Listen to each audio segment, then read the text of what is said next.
메리 크리스마스. 정말 통역자들의 동방 박사들처럼 낸선 합창과 하나님을 경배하고자, 예수님을 경배하고자 동참한 것에 인해서 정말 감사를 드립니다. 예수님을 우리가 경배하죠. 나는 주일 말씀을 준비하면서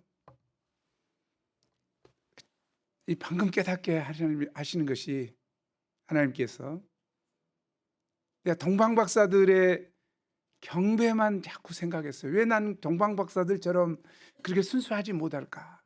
나는 왜 동방 박사들처럼 그 먼 길을 진리를 향해서 가지 못했을까? 오늘 주님께서 깨닫게 하셨어요. 그들이 왜 그랬겠니? 그 별을 발견했기 때문이야. 메시아를 발견했기 때문이야. 왕이신 그분을 발견했기 때문이야. 다인 너도 왕이신 그분께 초점을 맞춰라. 경계받으시기에 합당하신 그분께 초점을 맞춰라. 네가 그분을 묵상해야 되지 않겠니? 그분으로 인해서 주시는 구원을 생각해야 되지 않겠니? 우리는 가끔 사도 바울이 너무 훌륭해서 사도 바울을 묵상하기 쉽습니다. 그처럼 하지 못한 것에 마음 아파할 때가 쉽지요. 왜 사도 바울이 그랬습니까? 왜 헌신을 했습니까? 왜 경배를 드렸습니까? 예수 그리스도 그분이 하나님의 아들이시고 그분이 우리를 위하여 구주가 되시고 우리의 왕이 되시고 우리의 모든 것이 되시는 그분을 발견했기 때문입니다. 문제는 발견했느냐 발견하지 않았느냐. 아니 옆에 사람들의 헌신의 모습을 보고 감동받을 수 있어요. 그러나 그것이 전부가 아닙니다. 우리는 반드시 동방 박사들이 그 험난한 길을 갈 수밖에 없었던, 모든 진심을 다 드릴 수밖에 없었던, 아기에게 엎드려 경배할 수밖에 없었던 그 예수님, 그분을 발견해야 됩니다. 그분이 나의 메시아가 돼야 됩니다. 그분이 나의 왕이 돼야 됩니다. 그분이 나의 경배의 대상이 되어야 합니다. 그럴 때 우리가 진정한 기쁨의 성탄절이 될 수 있을 것입니다. 오늘 동방박사들이 만났던, 아니 동방박사들이 발견했던 그 별을 우리도 발견하고 그분을 만났던, 그분을 위하여 즐거워하고 기뻐했던 그 성탄의 즐거움이 정말로 충만한 성탄절이 될 수 있기를 간절히 기도합니다. 제일부 왕이요 목자이신 예수님, 1절에서 6절입니다. 헤로드 왕 때 예수님이 유대 베들레헴에서 탄생하셨습니다. 오늘 말씀은 너무나 잘 아는 말씀이죠. CBF 애들이 너무 잘 알아요. 중요한 것은 그것입니다. 잘 아는 것과 그 아는 대로 실천한다는 것은 쉽지 않죠.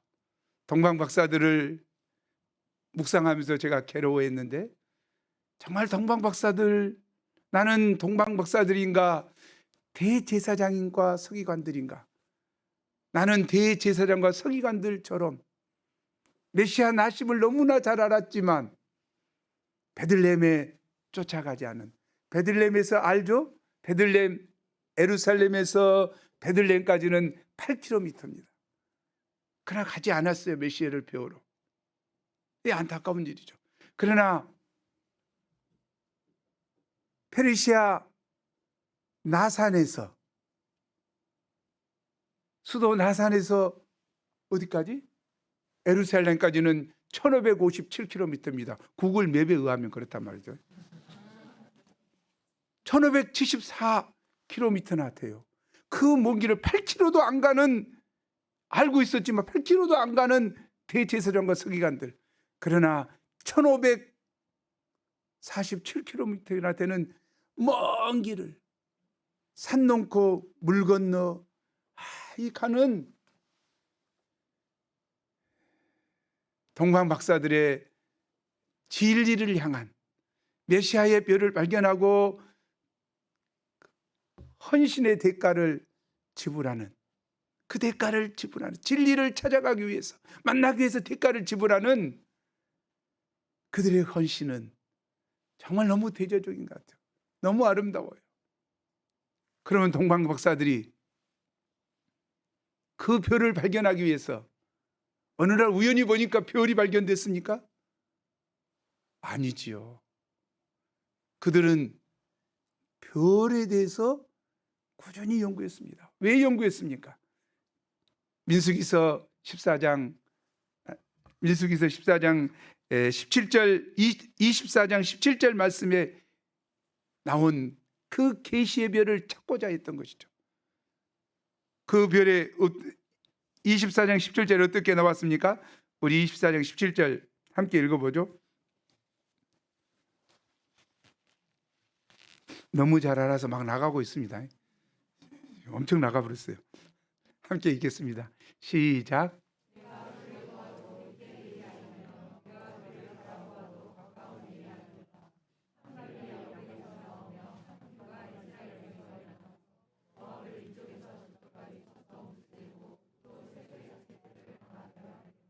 한 별이 야곱에서 나오며 한 홀이 이스라엘에게서 일어날 것이라. 온 세상을 통치할 구원자 메시아가 이스라엘에서 태어난다는 예언이었습니다. 동방 박사들은 일찍이 바벨론에 포로로 끌려왔던 디아스포라 유대인들을 통해서 메시아 탄생에 대한 언약을 듣게 되었습니다. 그 언약이 별의 출현과 함께 성취될 것을 믿은 것입니다. 그들은 그 별을 본 순간 생각했을 것입니다. 맞아, 저 별의 주인공은 분명히 하나님이 계시한 왕, 하늘로부터 오신 왕, 메시아임에 틀림없어. 그래서 그들은 만사를 제쳐두고 부푼 가슴을 안고 산을 넘고 물을 건너 사막을 지나 동방에서 1547km나 되는 머나먼 여행을 수개월에 걸쳐서 했습니다. 그들은 정말 이 별을 발견하고자, 별은 한밤에 뜨죠. 밤잠을 설치며 별을 관찰하다가 발견했을 것입니다. 얼마나 쉽습니까? 별을 발견하고, 아, 저 별이 정말 메시아의 별이구나, 정말 감사하다. 그 자리에서 경배하면, 여기서 경배하면 되지, 뭘 갈 필요 있나, 이럴 수 있거든. 별을 향해서 경배했을 수도 있어요. 그러나 그들은 그렇게 하지 않았습니다. 그 주인공인, 별의 주인공인 그분을 만나 뵈야 되겠구나, 인류의 구원자로 오신 그분을, 만왕의 왕이신 그분을 내가 만나 뵈야 되겠구나. 무엇 때문에 예루살렘까지 왔습니까? 한 자리 얻고자 왔습니까? 아니라 경배하고자, 내가 그분께 마땅히 경배를 드려야 되겠다 하고 그 머나먼 길을 찾아왔습니다. 그들은 정말 진리를 찾는, 진리를 향한 구도자였고, 진리를 발견한 후에는 그 진리를 위해서 대가를 지불하는, 행동하는 지성인이었습니다. 참 진리는 머리로 알고 즐기는 데 있지 않고 그 진리를 따르는 삶에 있습니다. 아멘. 그러면 동방박사들이 들의 말에 의해서 증거되는 예수님은 어떤 분이십니까? 유대의 왕, 유대인의 왕. 아멘. 유대인의 왕. 예수님은 바로 왕이십니다. 예수님은 왕이로되 땅에서 난 인간 왕이 아니고 하늘로부터 오신 영적인 왕이십니다. 고린도전서 15장 47절에 첫사람은 땅에서 났으니 흙에 속한 자이거니와 둘째 사람은 하늘에서 나셨느니라. 아멘. 첫사람 아담은 땅에서 났기 때문에 그 후손들은 다 흙에 속한 자로서 문제가 있을 수밖에 없습니다. 그러나 둘째 사람 예수님은 하늘에서 나셨기 때문에, 성령으로 잉태되셨기 때문에 우리 인간들과 본질적으로 다른 분입니다. 세상 왕들은 제 아무리 잘났어도 땅에서 난 아담의 후손이기에 연약할 수밖에 없습니다. 번성이 거짓되고 부패할 수밖에 없습니다.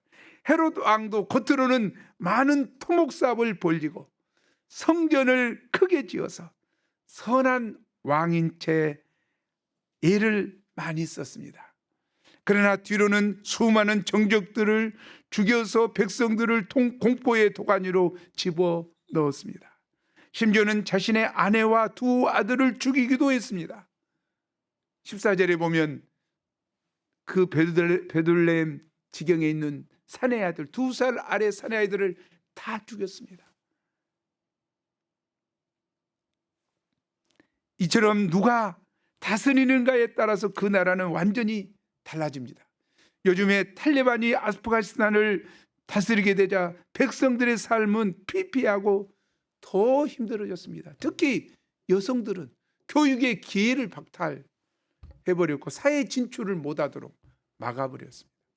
얼마나 괴롭겠습니까? 미얀마도 군부가 장악하게 되자 집단 학살이 일어나고 25만 명의 난민이 생겨났습니다. 나라가 엉망이 된 것입니다. 이처럼 어떤 왕이 다스리는가가 백성의 행복과 불행이 위해서 얼마나 중요한가를 생각하게 됩니다. 우리나라도 마찬가지죠.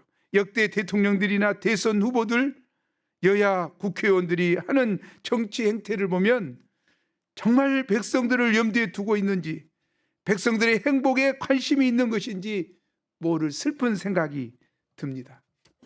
정말 우리나라는 경제적으로 정말 세계 10위 이상 해당되는 아주 훌륭한 경제대국으로 성장했습니다. 그러나 과연 그런가? 왜 청년들은 헬조선이란 말을 두고 씁니까? 연애, 결혼, 출산을 포기하는 3포에 이어서 이제는 7포, M포 세대가 되었습니까?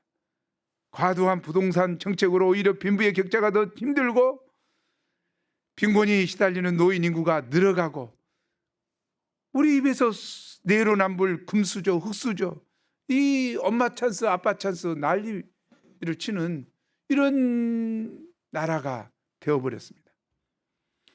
여기에 코로나19 감염과 백신 접종으로 죽음의 공포와 함께 두려움으로 또 K-방역으로 자영업자들이 힘들어 죽을 지경입니다.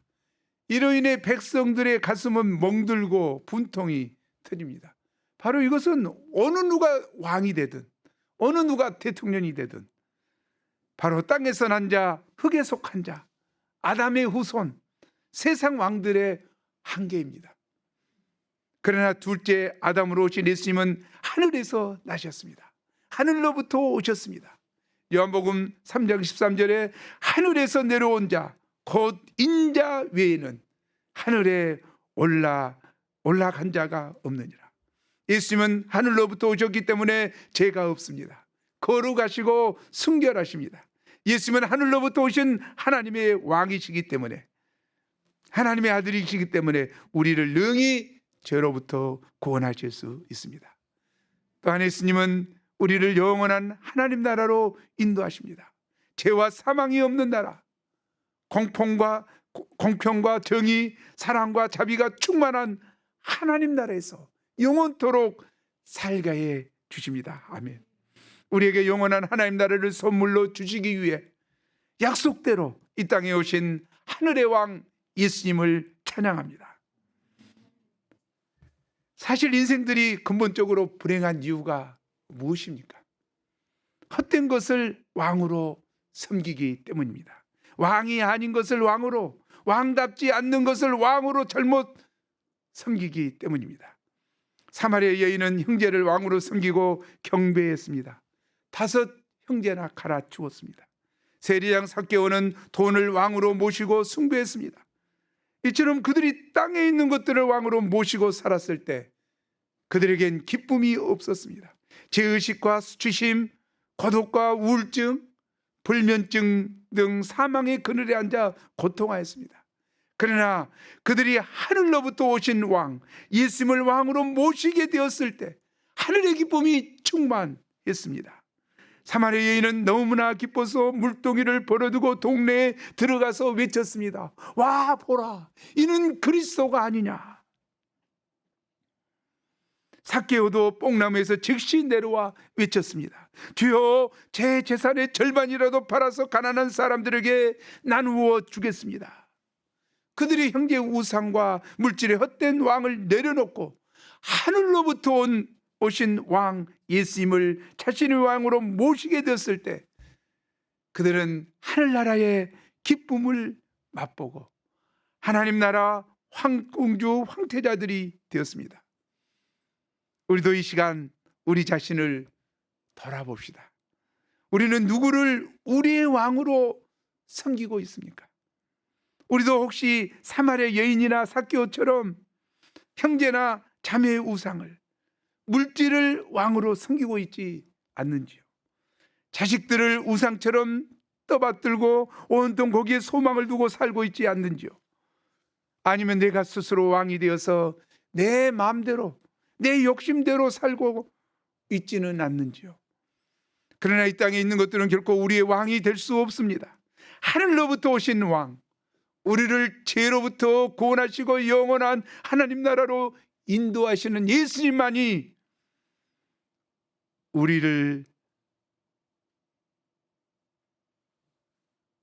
우리가 진정으로 사랑하고 섬기고 경배할 우리의 진정한 왕인 줄 믿습니다. 누가복음 7장에 보면 젊은 아들이 죽은 나인성 가부가 나옵니다.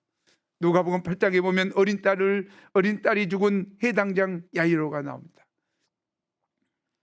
요한복음 11장에는 오빠가 죽은 두 자매 마르다 마리아가 나옵니다. 이들에게는 모든 희망이 이 죽음으로 인하여 사라졌습니다. 이처럼 죽음은 우리 인생들에게 모든 희망을 송두리째 앗아갑니다. 그런데 예수님께서는 이들을 찾아가셔서 그들을 모두 살려주셨습니다. 청년아 일어나라, 딸아 일어나라, 나사로야 나오라. 이때 죽은 자들이 모두 살아나서 일어나게 되었습니다. 예수님은 잃어버렸던 희망을 찾게 해주었습니다.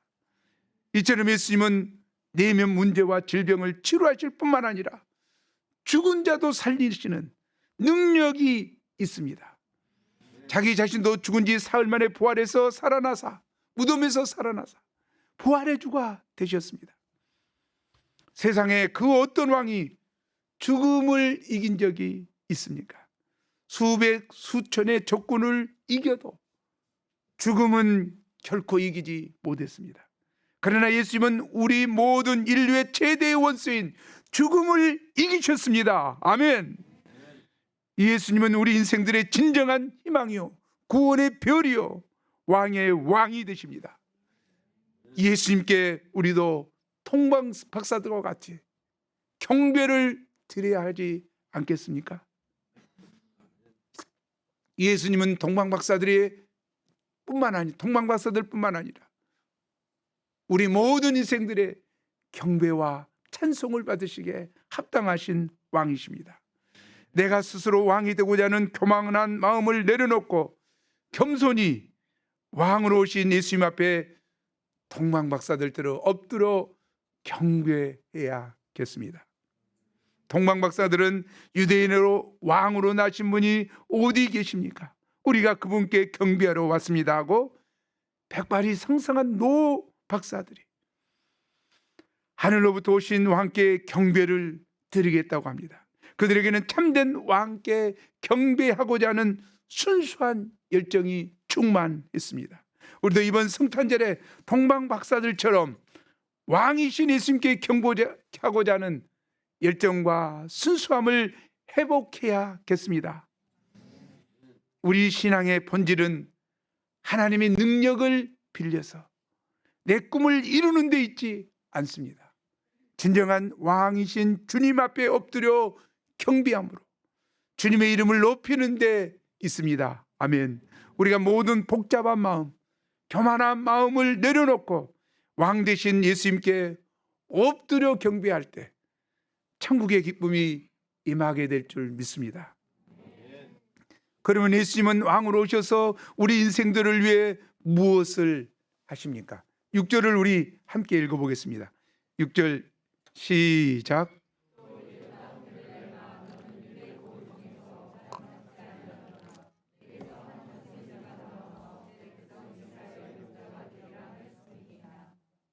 내 백성 이스라엘의 목자가 되리라. 예수님은 이 땅에 목자로 오셨습니다. 유대인의 왕의 가장 큰 특징은 한마디로 목자로 표현하고 있습니다.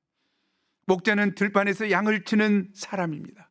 아니, 왕이 양치기라니. 왕과 양치기는 신분면에서나 하는 일에서나 전혀 어울리지 않습니다. 그런데 왜 성경은 유대인의 왕을 내 백성 이스라엘의 목자라고 하였을까요? 이는 목자와 양의 관계가 어떠한지를 살펴보면 그 이유를 알 수 있습니다. 양은 시력이 별로 좋지 않습니다. 그래 멀리 보지 못합니다. 다리가 짧아 달리기도 잘 못하고 뒤로 넘어지면 몸무게 때문에 스스로 일어날 수도 없습니다. 만약 이리와 같은 맹수가 나타나면 날카로운 이빨도 없고 뿔도 공격 무기가 아니어서 아예 날 잡아먹으시하고 움츠릴 수밖에 없습니다. 이런 양이 제대로 살아가려면 목자의 도움이, 목자의 보호와 인도가 절대적으로 필요합니다. 목자는 양을 푸른 풀밭, 맑은 물이 흐르는 시냇가로 인도합니다. 맹수들이 공격하면 지팡이로 쫓아냅니다. 넘어지면 일으켜 세워줍니다. 이처럼 양은 목자에게 절대적으로 자신의 생명을 의탁해야 하는 존재입니다. 예수님은 사람들의 목자가 되기 위해 이 땅에 오셨다고 했습니다. 사람은 강한 것 같지만 실제로 연약합니다. 쉽게 병에 걸리고 쉽게 죄에 넘어집니다. 어떤 인생을 살아야 할 것인지, 어디로 가야 할지 알지 못하고 유리방황하며 그냥 되는 대로 삶을 살아갑니다. 그런데 목자는 양들 앞에 있는 장애물과 위험을 제거해주고 그들에게 생명을 주는 꼴을 먹여주고 목마른 목을 채워줍니다. 바른 길로 가게 하는 내비게이션 역할을 해줍니다. 이처럼 예수님은 양과 같은 우리 인생들의 삶을 풍성하게 하고 꼴과 생명을 주기 위해서 오셨습니다. 아멘. 우리가 선한 목자 되신 예수님의 다스림을 받을 때 진정한 기쁨과 행복을 누릴 수 있습니다. 예수님은 자기 목숨을 버리시기까지 양들을 끝까지 보호하시고 돌보시는 선한 목자가 되십니다. 우리는 신약 성경 곳곳에서 선한 목자 예수님의 모습을 발견할 수 있습니다. 남편 5이나 갈아치운 상처 많은 사마리아 여인을 품으시고 뜨거운 정오에 긴 시간 1:1 말씀 공부로 복음을 깨닫도록 도우셨습니다. 가나마다가 현장에 잡혀온 여인을 돌로 치지 않으시고 제사함과 새삼을 살도록 도와주셨습니다. 안식일에 한손 마른 자를 종교 지도자들의 생명의 위협을 무릅쓰고 내 손을 내밀라며 고쳐주셨습니다. 세리로서 매국노요 죄인이라고 아무도 함께 하지 않았던 레위를 소망 가운데 제자로 부르시고 동고동락 하셨습니다. 서로 누가 크냐 다투던 제자들의 냄새나는 발을 종처럼 낮아져 씻어주셨습니다. 이처럼 예수님은 잃은 자 한 사람 한 사람을 불쌍히 여기시고 그들을 돕고 그들과 함께하는 친구요 목자가 되셨습니다. 예수님은 수고하고 무거운 짐진 자들아 다 내게로 오라 내가 너희를 쉬게 하리라고 초청하십니다. 우리가 목자 되신 예수님께 지친 인생의 무거운 짐을 맡기고 그분의 다스림을 받을 때 참된 쉼을 누릴 수 있습니다. 아멘. 무엇보다 예수님은 우리 죄를 위해 십자가상에 죽어 가시면서까지 우리를 위해 기도해 주셨습니다. 아버지, 저들을 사하여 주옵소서. 자기들이 하는 일을 알지 못함이니라. 예수님은 지금 무거운 십자가의 고통 가운데 아픔과 슬픔을 당하고 있었는데 너무나 처절한 고통으로 괴로워하는데 앞으로 양들이 받을 심판의 고통을 더 걱정하고 계셨습니다. 그리고 그들의 죄를 사하여 주시도록 그들이 알지 못한다고 하나님 아버지께 기도드립니다. 예수님은 우리의 진정한 목자가 되십니다. 이런 이야기가 있습니다. 어떤 아들이 너무 가난하여 노모를 고르장하기 위해서 멀리 산속으로 업고 들어가고 있었습니다. 이때 아들의 등에 엎여있던 노모가 자꾸 소나무 가지를 꺾어서 길에 던지는 것이었습니다. 아들이 묻습니다. 어머니, 왜 자꾸 소나무 가지를 꺾으세요? 어머니가 대답합니다. 네가 돌아갈 때 길을 잃어버릴까 봐서 그렇단다. 자신이 낳은 아들에게 버림을 받으시면서도 그 아들을 걱정하는 것이 진정 부모의 마음입니다. 이처럼 예수님은 자신이 지으신 피조물들에게 의해서 지금 죽음을 당하시면서도 그 인생들을 위하여 기도하셨습니다. 이 예수님은 선한 목자이십니다. 요한복음 10장 11절 한번 읽어보죠. 시작.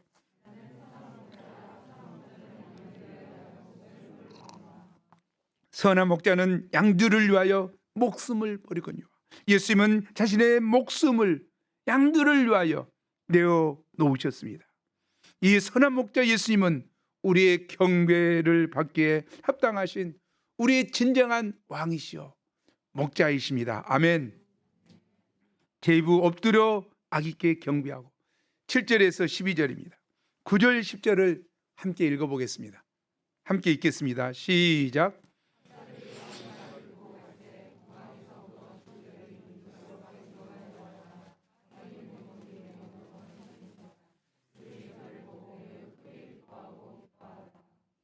동방박사들은 마침내 진정으로 경배할 대상 예수님을 만났습니다. 그들의 반응이 어떻습니까? 매우 크게 기뻐하고 기뻐하더라. Overjoyed. They were overjoyed. 그들의 기쁨은 지금까지 그들이 누렸던 어떤 기쁨과도 비교할 수 없는 최상의 기쁨이었습니다. 동방박사들이 왜 이처럼 기뻐하였을까요? 마침내 인류의 메시아 유대인의 왕을 만났기 때문입니다. 참 목자를 만났기 때문입니다. 이처럼 왕이요 목자 되신 예수님을 인격적으로 만난 사람들은 다 동방박사들처럼 기뻐했습니다. 사마리아 여인 삭개오, 베드로, 사도 바울, 박다인 목자, 박마리아 사모님, 여기 계신 산부 목자님들이 다 기뻐하였습니다. 아멘. 삭개오는 너무너무 기뻐서 자신의 재산 중에 절반을 내놓겠다고 했습니다. 베드로를 비롯한 예수님의 제자들은 배와 그물을 버려두고 예수님을 쫓았습니다. 사도 바울은 이전에 자신이 자랑으로 여기던 것들을 다 배설물로 여기고 오직 그리스도를 얻고자 그의 죽으심까지 본받고자 하였습니다.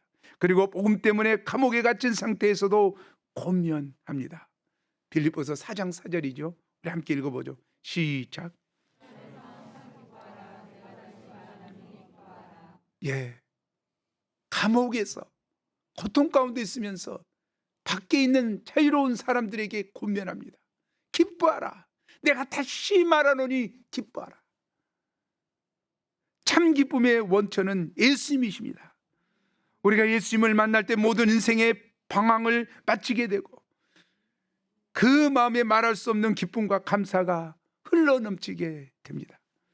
예수님을 믿는 사람들의 특징은 상황과 형편에 상관없이 항상 주 안에서 이런 기쁨의 삶을 살 수 있다는 것입니다. 아멘. 그러면 이 예수님께서 어떤 모습으로 이 땅에 오셨습니까? 11절이죠. 우리 함께 읽어보겠습니다. 시작.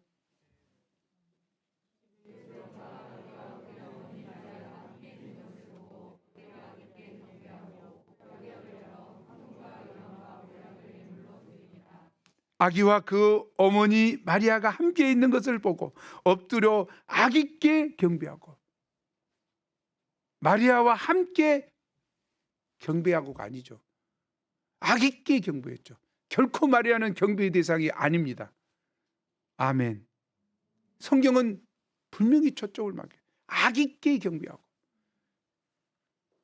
박사들은 나이가 많습니다. 학식이 많습니다.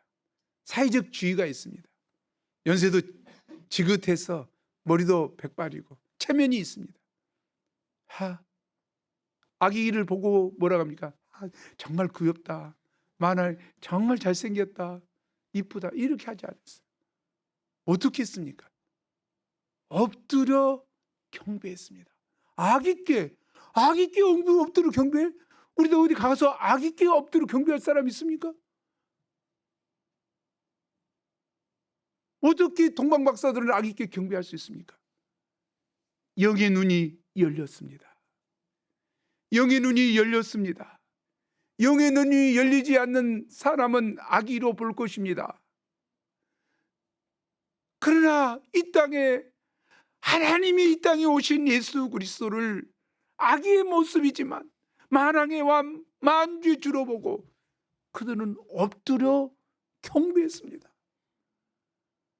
중요한 것 같아요. 예수님을 인간적으로만 생각하는 사람 많습니다. 목수의 아들, 베들레헴 마구간에서 태어난 아기, 인간, 가난한 인간.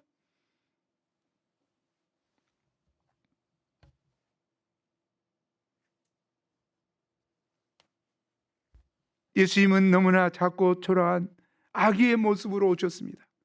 왕으로 오셨기 때문에 크고 화려하고 웅장한 모습이야 할 것 같은데 초라한 모습입니다. 예수님은 가난한 목수의 아들 흙수저로 오셨습니다. 왜 왕이신 예수님이 이처럼 작고 보잘것없는 아기의 모습으로 오셨을까요? 이는 예수님이 건설하고자 하는 하나님 나라의 성격을 보여주기 위함입니다. 세상 나라의 비극은 모든 사람이 큰 자가 되고 높은 자의 자리에 앉아서 다른 사람 위에 군림하고 지배하고자 하는 데 있습니다.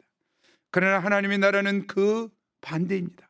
하나님의 나라는 큰 자가 오히려 작아지고 높은 자가 낮아지고 부유한 자가 가난해지는 데 있습니다. 윗사람이 아랫사람을 섬기고 힘있는 사람이 힘없는 사람을 보살펴주고 감당해주는 데 있습니다.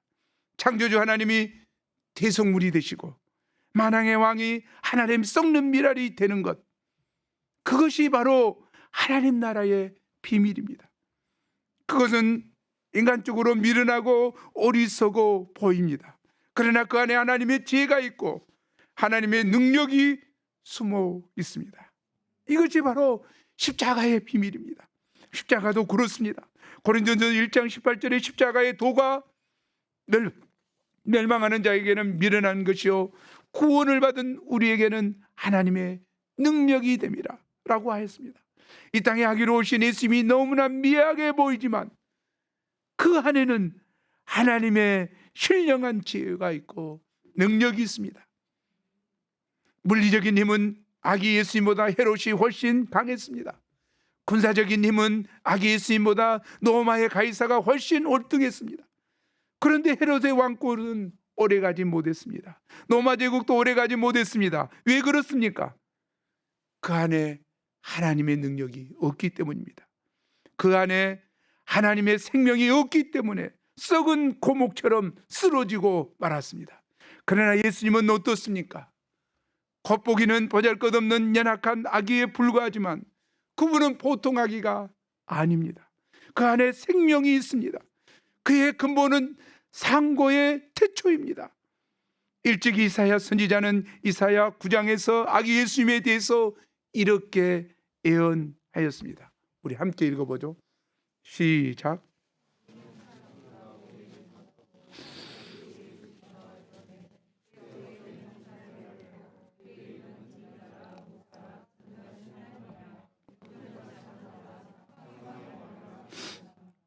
예수님에 대한 한 아기로 오시는 예수님에 대한 예언이죠. 그의 어깨에는 정사를 메고, 정사는 뭔지 알죠? 거버먼트입니다. 정부를 메었다는 거예요. 정부. 한 나라를 메었다. 한 나라의 왕으로 오셨죠.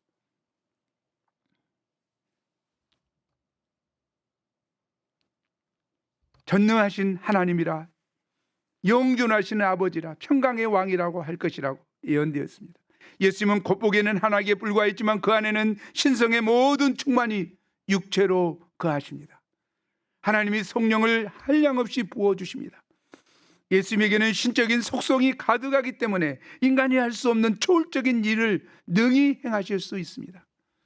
이 예수님은 점점 자라서 온 세상을 뒤덮고 복음으로 온 세상을 정복하고야 말았습니다.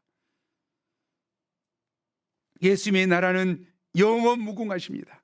지금도 전 세계에서 이 예수님의 탄생을 축하하며 감사하는 성탄절 예배가 드려지고 있습니다. 동방 박사들은 헤롯궁에 들렸지만 헤롯에게 경배했다거나 예물을 드리지 않았습니다. 헤롯궁은 단지 메시아가 태어난 장소를 알아내기 위해 들렸던 파투소와 같은 곳입니다. 그들은 멀리 동방 페르시아에서 온 이방인이었습니다. 그들은 공부를 많이 한 박사들이었습니다. 나이도 지극한 어른들입니다. 그들이 먼 길을 와서 학식과 지위와 나이와 체명 등 세상적인 모든 것을 다 내려놓고 아기 예수님께 엎드려 경배하고 준비해온 보배합을 열어 황금과 유황과 몰약까지 예물로 드렸다는 것은 무엇을 말해줍니까? 이 예수님은 유대인뿐만 아니라 온 세상 모든 만민들에게 경배받기에 합당하신 왕이심을 말해줍니다. 아멘. 경배는 자신의 마음과 성품과 모든 것을 다 드리는 것입니다. 엎드려 아기께 경배했다는 것은 그분께 순종하고 복종하고 헌신해 나겠다는 의미입니다. 그들은 아기 예수님을 나의 왕이요 나의 구주로 믿고 마음의 첫자리에 모시고 진심과 애정을 쏟은 것입니다. 그들은 출발할 때부터 왕께 드릴 예물을 정성스럽게 준비하고 보배합에 고이 간직했다가 아기 예수님을 만나서 보배합을 열어 귀한 황금과 유황과 몰약을 드리고 경배했습니다. 이것이 진정한 예배의 본질입니다. 예수님을 만나고자 하는 목적이 자기 욕심이나 세속적인 것을 얻기 위해서가 아니라 순수하게 경배하고자 마음을 드리고자 그분에게 나의 모든 것을 쏟아드리고자 엎드려 경배한 이 경배를 할 때 하늘의 기쁨이 충만하게 됩니다. 동방박사들처럼 우리 모두 이 예수님 앞에 겸손히 무릎을 꿇고 엎드려 경배해야 합니다. 그 본체가 하나님이시지만 하나님과 동등됨을 취할 것으로 여기지 아니하시고 오히려 자기를 비워 악의 형체를 입으신 예수님의 겸손 앞에 우리는 아무 할 말이 없습니다. 십자가에 죽기까지 하나님께 복종하신 예수님을 생각할 때 우리도 나의 교만과 고집과 욕심을 내려놓고 주님께 기꺼이 순종하게 됩니다. 우리를 위해 자신의 생명까지 십자가에 내어주신 예수님의 용서와 희생과 섬김을 생각할 때 나의 소중한 시간과 물질의 보배합을 열어 주님께 드리게 됩니다. 주여 나를 받아 주시옵소서. 아기 예수 그리스도께 경배를 드립니다. 찬양을 드립니다. 메리 크리스마스. 아멘. 우리 기도합시다. 하나님 아버지, 하나님께서 그의 별을 발견하고 머나먼 길을 산 넘고 물 건너 사막을 지나 강도의 위험, 짐승의 위험, 풍토병의 위험들이 있었지만 그 많은 희생을 감당하며 찾아온 동방박사들의 순수한 경배하고자 하는 신앙의 은혜를 받습니다. 하지만 이보다도 중요한 것이 그들이 경배한 그분은 온 인류를 구원하시고자 이 땅에 오신 만왕의 왕, 만주의 주이십니다. 십자가에 목숨을 내어 놓으신 모든 것을 우리를 구원하시기 위해서 쏟으신 그분의 헌신과 희생을 생각할 때 감사와 찬송을 드립니다. 그분은 하나님이시지만 동등됨으로 취할 것으로 여기지 아니하고 한 아기의 모습으로 이 땅에 낮아져 오셨습니다.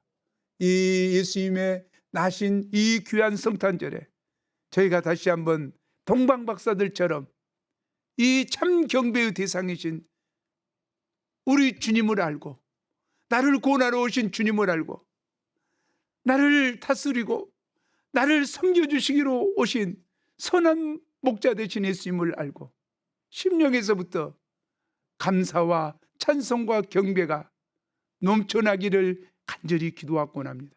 하나님, 저에게 순수한 마음을 주십시오. 그래요 저에게 눈을 열어주셔서, 동방박사들의 눈을 열어주셔서 누워있는 나귀이지만 그분이 만왕의 왕인 것을 보았던 것처럼 나의 눈을 열어주셔서, 우리의 눈을 열어주셔서 이 구주 되신 예수 그리스도를 알아볼 수 있도록 도와주시옵소서. 성령 하나님 임하시옵소서. 도와주시옵소서. 저희의 눈을 열어주시옵소서. 영적인 깨달음을 주시옵소서. 그래야 참 경배를 드리는 저희가 되게 도와주시옵소서. 감사합니다. 감사하고 예수 이름으로 기도합니다.